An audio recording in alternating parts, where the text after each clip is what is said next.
So this is our Sharash Ibar. Sharash is roots, and Ibar is who we really are. We're not Hebrews. That's a made up word. I guess that would be equivalent to Ebonics. So Hebrew, there's no such people in the Bible or back in our nation called Hebrews. We are the descendants of Ibar, and if, to make it plural, sorry, Slakia, we would say Ibaryam, Ibaryam. So this is the roots of our culture, of our people. This is just pointing out that, the red pictographs are what we call paleo, and these pictographs comes with different connotations and denotations, and this is how we are able to reconnect to our culture and just decipher when something is off with the Bible.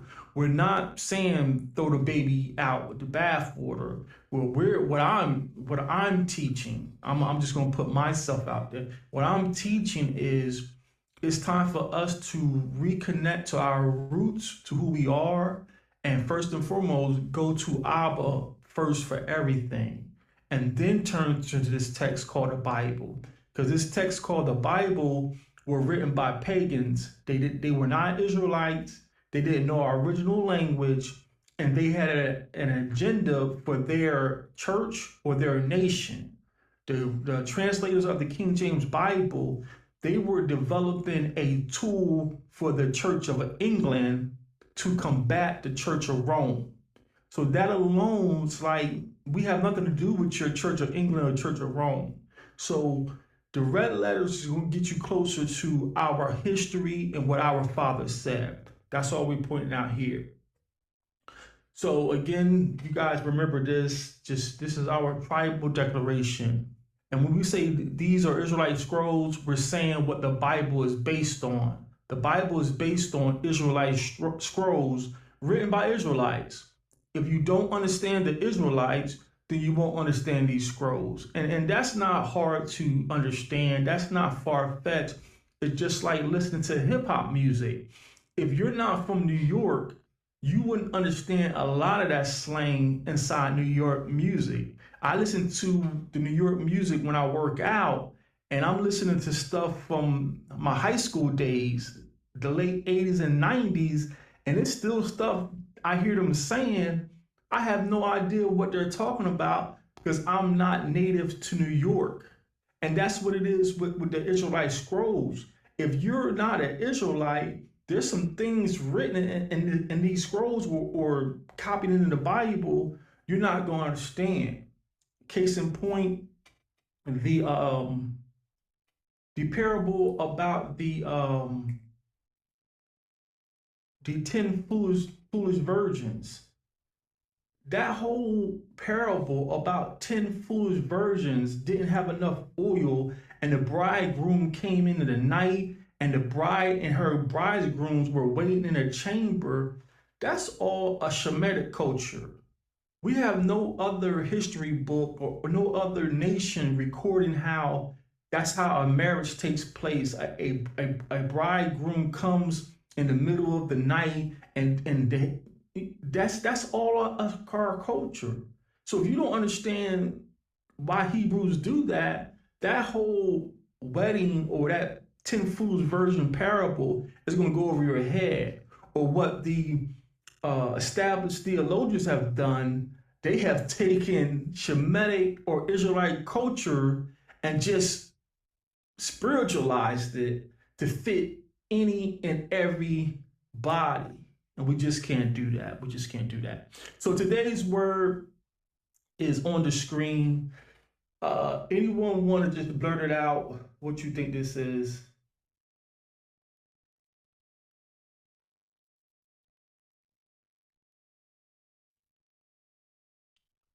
Sis Joyce trying to join. Okay, I gotta close down real quick so I can grab her. Um, Let me She's in. get to You Joyce good? back. She in. She in here? Okay. All praises. So anybody want to just blurt out what this word is? Chatam. Chatam, the water up. Yeah, Chatam is this word. And so those still learning, let's go to the next. So we start on the right side of the screen or the page, and that first character, it looks like a weird H looking symbol, and that's the cha or ka. We've been in the practice of pronouncing it as ka, but I really think it's cha because we already have a glyph for the ka sound, and I just don't think our elders would be like redundant like that. So that first glyph is the cha. The glyph in the middle is the tha, and the last glyph looks like a weird M or even a weird W. That's the ma. So the cha is a picture of a tent wall, a tent wall. Think of it like a fence wall. And then the tha in the middle, what you're looking at, you're actually looking down into a basket, into a wicker basket. And so that's, you know how those, uh, the produce is out now, and you see those wooden baskets. So if you look down, if the basket is empty and you look down, that's what you're seeing with the thigh. So that's a picture of a basket. And then the ma, that's the picture of a wave. So ma is a wave. And we say Chatham, Chatham, however your speech pattern is. And these letters come with different, again, connotations. So on a surface level, the cha is a wall, the tha is a basket, and the ma is water. That's on the surface. But they come with many, many different applications depending on how we're using it. And this word here, I'm just going to go ahead and give it away because it's not so easy. This is the word for seal. The seal, like when you seal a envelope, or when a king would seal his letter, he would stamp his sign, his seal on that letter to let the receiver know that this is my letter and it hasn't been tampered. Because if the seal is broken, then that messenger is going to be dealt with. So this is our word for seal or sign. I would sign my letter, I would seal my letter to confirm that it's from me, it's authentic, okay? So the uh, intrinsic or the abstract meaning of these glyphs, they can vary depending on the context or how the speaker is using it. So the cha or the tent wall, that could be representing to cover something, because that's what our house is like a tent, and the tent, the four walls of the house, the four walls of the tent, they cover us.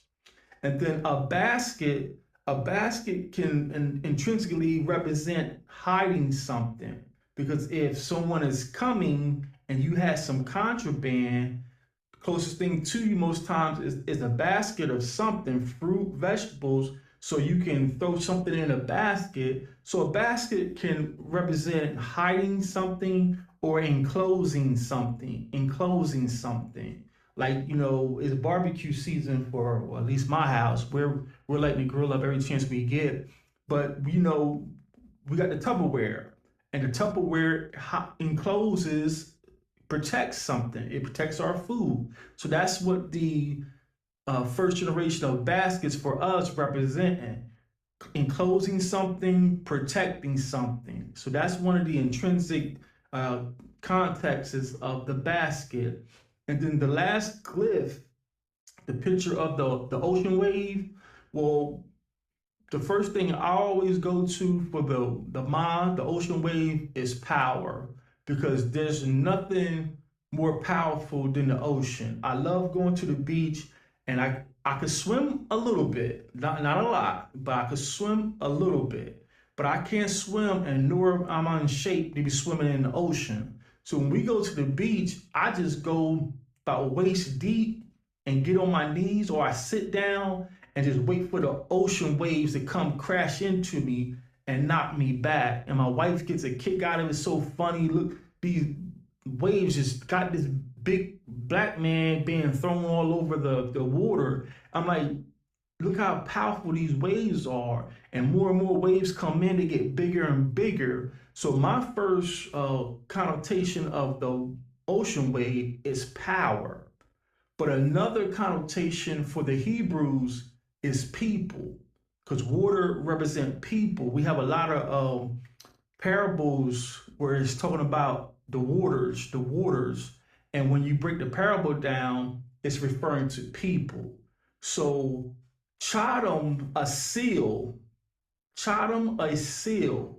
When you seal something, you're covering it, you're hiding your power, or you could be protecting your people. Because in the connotation of a letter, I'm pretty much enclosing, I'm in hiding my words, I'm hiding my words or my power, because if I'm a king, this letter has power. Whatever that order or edict is, it has power. So in that connotation of a seal, I'm covering, I'm enclosing, I'm protecting my power.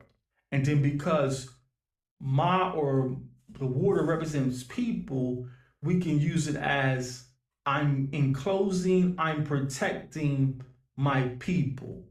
Anybody got anything to add to that? Anything different?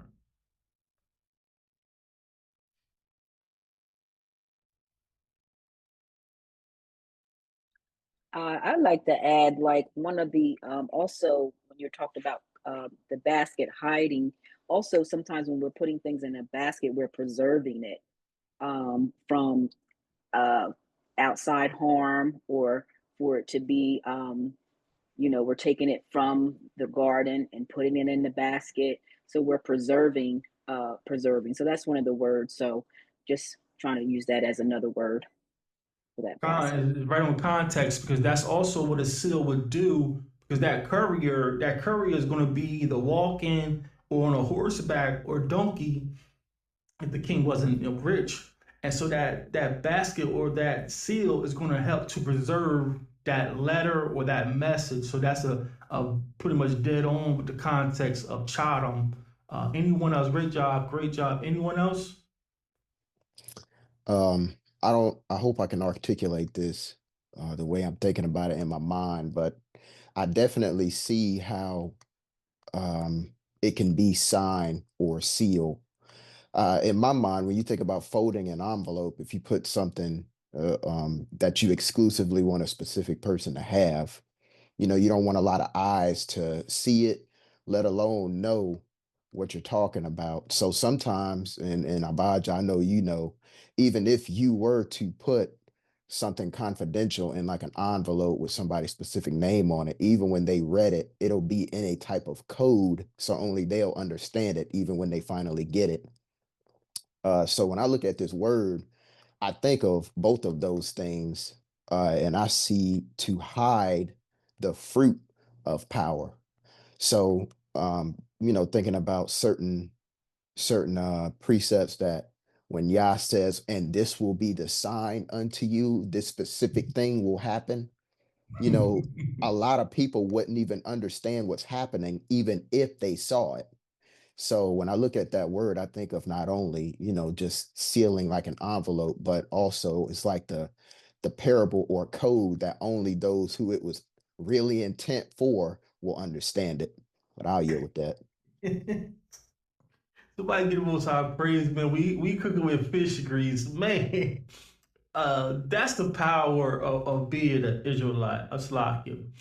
So what Narai just said was perfect segue to Exodus 31 and 16. Shamario been carrying the load. Everyone knows, can't deny that brother been working for us.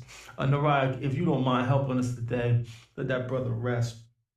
Well, let's go to Washamoth. Washamoth means and the names. These are the names. Washamoth and the names. And this is the names of the tribes that left Egypt. So we say Washamoth, they say Exodus. Let's go to Exodus 31 and just get one example of what Nariah just said. You said 16 up. 16 through 17. Okay. This is Washamoth, chapter 31, verse 16. Wherefore The children of Israel shall keep the Shabbat, to observe the Shabbat throughout their generations, for a perpetual covenant. It is a Chatam, or sign, between me and the children of Israel forever. For in 6 days Yahweh made the heaven and the earth, and on the seventh day he rested and was refreshed. So Nariah just so eloquently broke this down because that's what the Shabbat is. It's a sign, it's a chatham. And even though the Kathab, the scripture says, for in 6 days Abba made heaven and earth, and yes, there's other nations on this planet, he didn't give the Sabbath to the other nations. So that's why my soul started just bubbling with joy when Nariah was breaking that down, because this is a code. People looking at us like, why you ain't going to work today? And I'm talking about originally, not now, we in captivity. But those nations around us, like, why y'all just drinking today? Why y'all just eating today? It's like, because this is our Chatham. This is our sign. It's in front of your face, but it's coded. You don't know what's going on because it's not. You're not part of this covenant. Anybody else see that?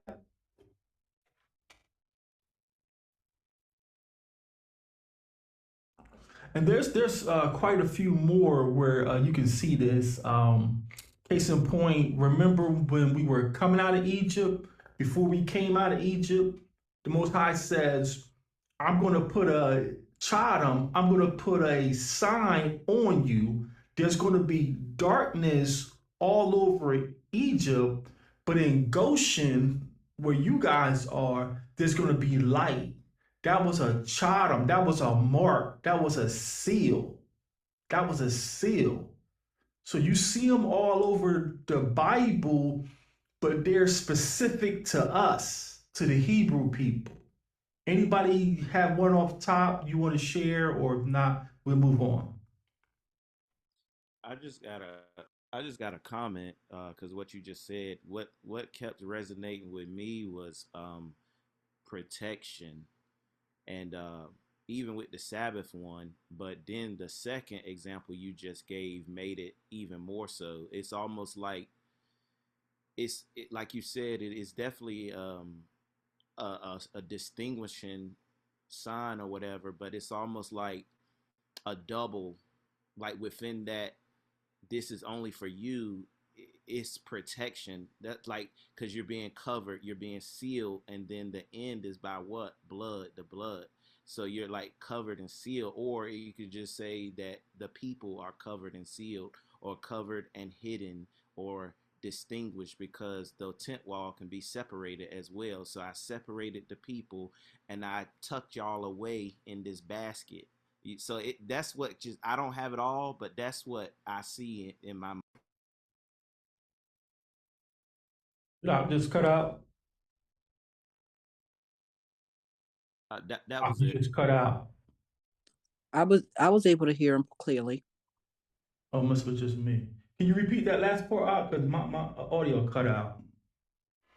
I was saying the that it could also be it's adding a distinguishing, like you just said, between the Israelites and the other nations, and I think this is a double meaning or quadruple meaning, but I see like the tent wall obviously being protection, but also separating and hiding, like you like using the basket as hide, like he's separating the people and hiding them within that basket. And I was just saying that I didn't have it all like put together, but those are the inklings that keep coming into my mind when I see it.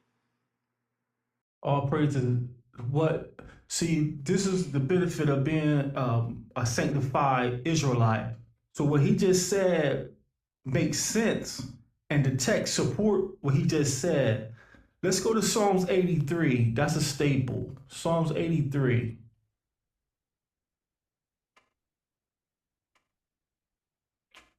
Now, right, can you just get right to? I think it's 83. It starts at 2, does it? For lo, thine enemies make a tumult. Con. Shema. Psalms 83 and 2. Read.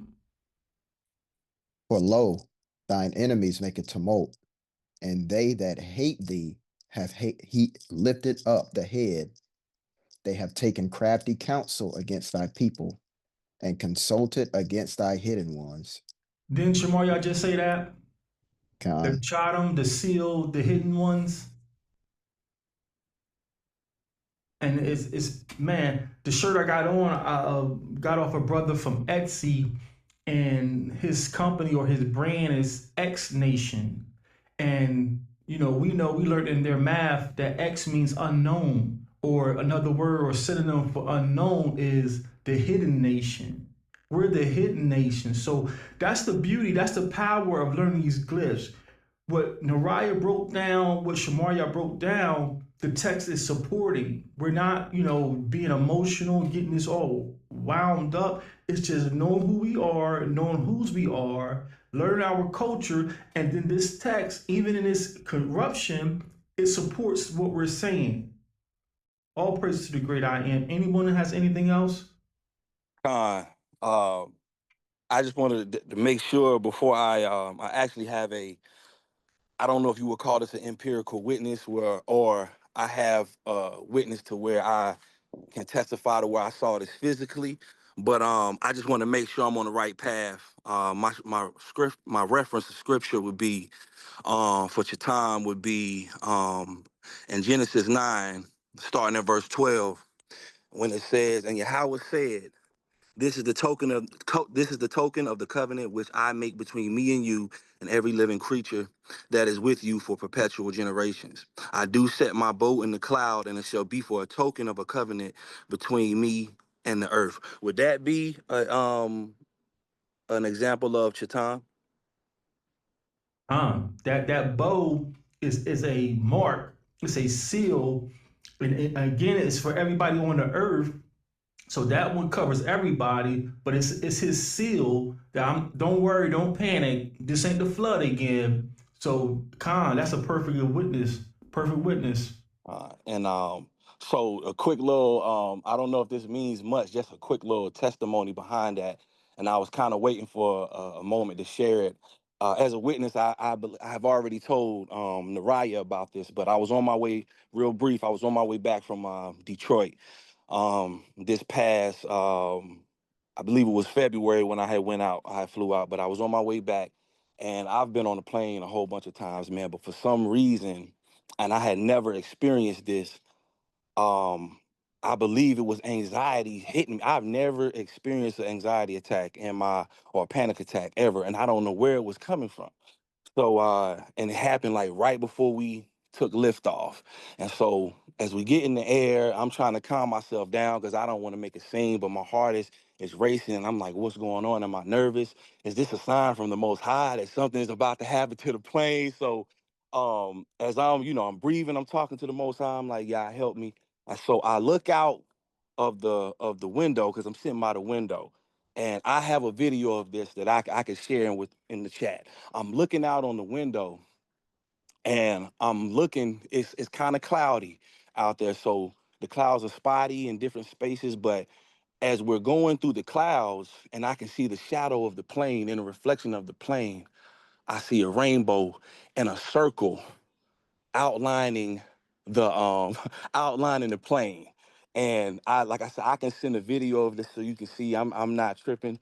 I have actual evidence. But when I saw that rainbow, it let me know that, bro, you're sealed. You're set. You're good. You don't have anything to be anxious about. And my heart rate went down. So I don't know if that means anything, but I actually, to my witness, man, I think that I saw this in actual proof in work in real life, man. The seal actually covering and a sign to me that there's nothing to worry about. You're gonna land safely. All praises to the Most High. All praises. I need that seal because I ain't gonna lie. I do get kind. My wife has to hold my hand some days. But all praises for that. The water for that sharing that. Definitely, it's a comfort to see the Most High's work, and definitely when you need it. So all praise for Him calming you down. Anyone else? Anyone else? All right, just so you know, we're not making this up. This is their own tools that they've developed, these pagans, and this is Bible Hub. Bible Hub is a little better than Blue Letter at certain things, and so this is a screenshot from Bible Hub. The Strong's Letter, if you want to look this up yourself, and I do, always advocate you check it. Is this is H2856. Strong's H2856. And what do you notice about this word? Anybody? From their own records.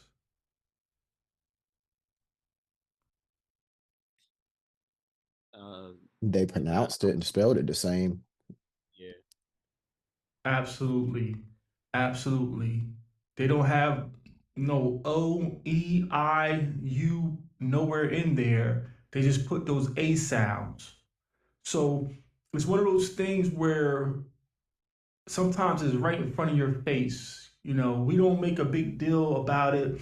We build our witnesses, and our little community just upholds each other. But the heathen themselves tell the truth within their lies. There's no way, all those oo sounds and l sounds. Our original language had short a, and then we had the picture of an I. So all praises to the Most High for just strengthening our resolve and opening our eyes to our true covenant. So that's the word Chatham, seal or sign, and we are sealed and signed by the blood of Hamashiach and restored back into our covenant. So all praises to the great I am for that.